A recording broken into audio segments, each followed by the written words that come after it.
Tim intelijen Kejaksaan Negeri Kota Makassar, Sulawesi Selatan menangkap tersangka korupsi pembangunan gedung perpustakaan. Tersangka bersembunyi di dalam plafon rumah saat akan ditangkap.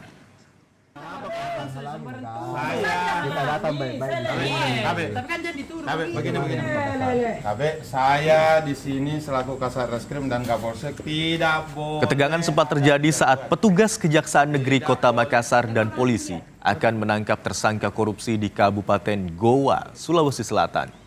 Petugas yang akan melakukan penggeledahan di dalam rumah sempat mendapat perlawanan. Petugas bahkan dihalangi oleh sejumlah preman yang berjaga di depan rumah. Ada kegaduhan. Tidak boleh. Komunikasi dengan baik lah. Petugas kemudian meminta pihak keluarga untuk kooperatif. Hasilnya, tersangka korupsi atas nama Ridana ditangkap saat bersembunyi di dalam plafon rumah. Ridana merupakan tersangka kasus korupsi pembangunan gedung perpustakaan Kota Makassar tahun anggaran 2021.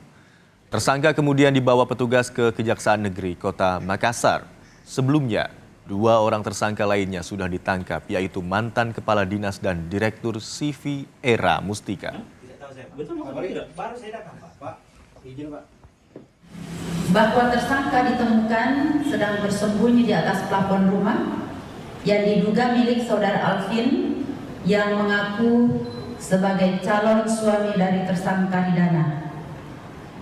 Proses itu sempat mendapat perlawanan dari pihak Alvin yang menggerakkan beberapa orang preman untuk mencoba menghalangi penangkapan.